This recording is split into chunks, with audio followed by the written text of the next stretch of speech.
Video එක හදද්දී ඒකේ quality එක up කරලා තියා ගන්න ඕන. You need that for one very good reason.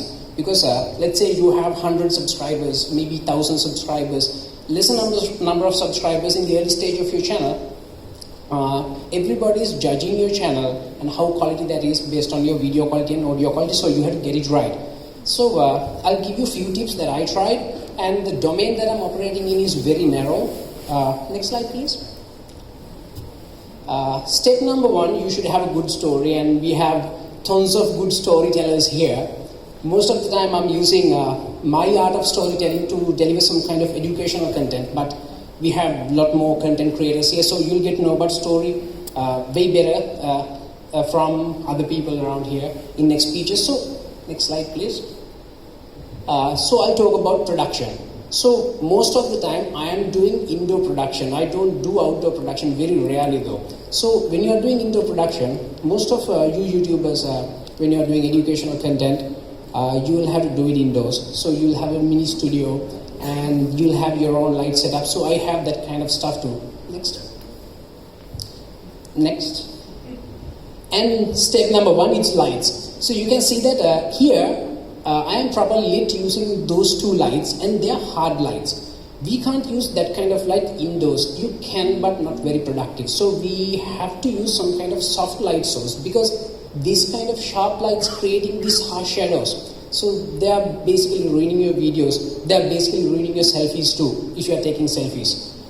So if you want to take good selfies, always find soft light, soft bright light. So that's number one. You have to create some kind of soft source of light. So outdoor production, people are using diffusers, reflectors, bounce board, that kind of stuff. I am using softbox CFL lights. I'll show you in a bit. Next. And camera and mic. Camera is important, and most of the time when you're uploading videos to YouTube, the video quality is playing a huge role. Yes, I understand, but if you have a good phone, iPhone, or maybe Samsung Galaxy S series phone, that video quality is more than good enough to produce an amazing YouTube content video. So we have seen every time, pretty much all the time, in trending page 1, 2, 3, you can see maybe 1 or 2 videos produced just with phones by amazing Sri Lankan content creators. Maybe you wouldn't even believe that those things are created with phones. Phone is enough. But I'm a little too paranoid. I'm using a Panasonic G7. It's a 4K camera. I'm using a 4K camera for just one good reason. Most of the time, I am shooting myself just by myself. So I need some production freedom. To get that production freedom, I'm shooting in very high resolution. Then I can crop into the scene and get a couple of other shots out of that. So that's why I'm using 4K camera. That's Panasonic G7 mic. I'm using Zoom Mesh 1. That's the most simple tool that I can use to record audio, high quality audio. And it's standalone, battery powered, and there's a microchip. Everything is recorded into the device. So then I take everything to Adobe Premiere, sync everything together, then I have my video. Next, please. So this is my studio.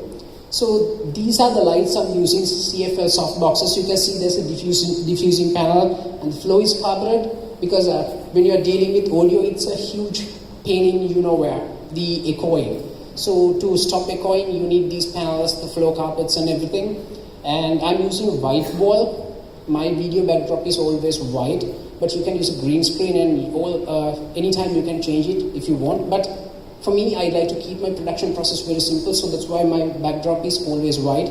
And that's my tripod. I never move my tripod, because all the time I go to my studio, plug the camera, then I should be able to start shooting. So I never move my tripod. So if someone move my tripod, I get furious. So if you come to my studio one day, don't move my tripod.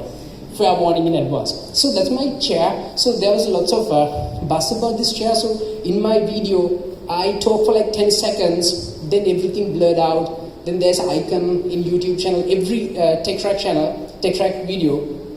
So then I bend, and everybody's asking like, Malinda, what are you doing? Like when everything goes blur, like what are you doing? That is the chair. I usually keep my phone. I keep all my notes there. So I record the first shot, then I check my phone like that. That's why I'm bending, no magic there. So I gave away the secret. So probably you guys are the first people who are seeing my studio like this in a photo. So this is the place I record all the tech track videos. Simple setup, but very effective, very productive. Next, please. So the next thing is post-production. Now that I have 4K footage coming from my camera, Panasonic G7, then I have high-resolution audio, wave file. When I'm feeling lazy, I record MP3, but most of the time I like to record in wave format. Now that I have the wave file here, then the 4K footage here, then I take everything to Adobe Premiere, sync everything together. Syncing feature is there in Adobe Premiere, it's just 1-2 seconds, so no problem there. Then I have to start editing. And next. So next. And when I'm doing the edit, so that's why I shoot in 4K, always shoot in 4K and release all my videos in 1080p, because 4K is 4 times bigger than 1080p. So I can always zoom in, get a close-up shot, wide shot with just one shot in the post-production. That's why I always shoot in 4K to make my post-production process easier. Then the compositing. I'm doing educational videos. When I'm doing educational videos, I have to overlay lots of text, images, and videos, and that kind of stuff to explain what I'm saying very clearly to my audience. So to do that, I have to do some kind of compositing on top of the edit, overlays most of the time. So those images, like if you just blink this image like this, it's not very interesting to me, because first I have to enjoy my video. So I'd like to add some animation like zooming in, sliding in, swiping in, that kind of stuff. Those things are also very simplified. I have template for everything. So that's why I can shoot my videos, take footage to my production workstation, then import everything to Adobe Premiere. In the next hour, I can edit the video, composite the video, and render it out and prepare it for uploading in a matter of 1, maybe 2 hours, because I have template for everything in Adobe Premiere. Give it a try. You can create templates too, because all the time you don't have to adjust everything manually if you know what's coming next in a production process like the way I do. Next, please. And finally, you have to render out the video. When you're rendering out the video, even today, I don't know what is the proper settings for YouTube, because no matter what you do, you can increase the quality, increase the bit rate, increase sampling rate and everything, upload it to YouTube, it's crap. It's compressed and you can't see the quality that I produced.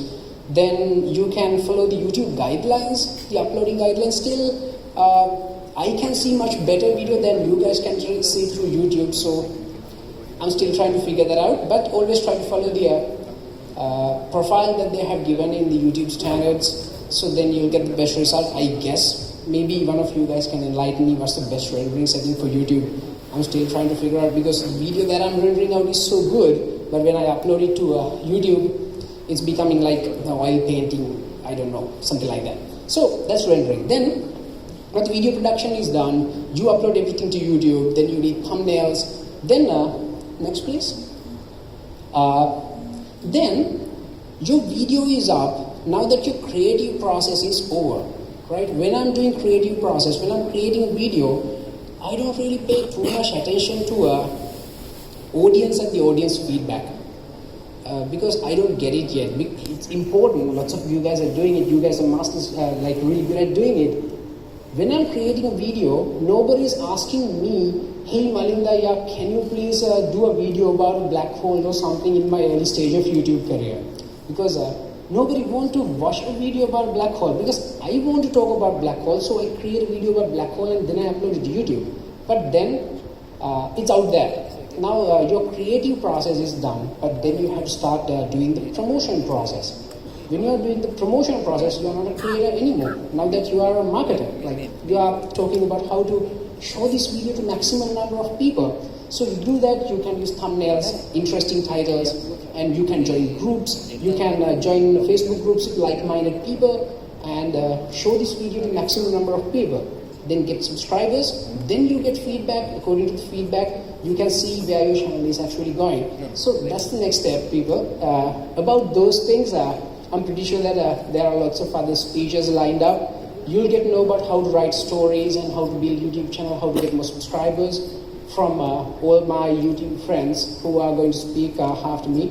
So that's it, people. And if you guys want to know anything about how to set the lights, mics, cameras and stuff like that, and how to do a proper edit, after this speech, I'll be around. Talk to me. Thank you. Thanks a lot. Please remain on stage. Malinda, you all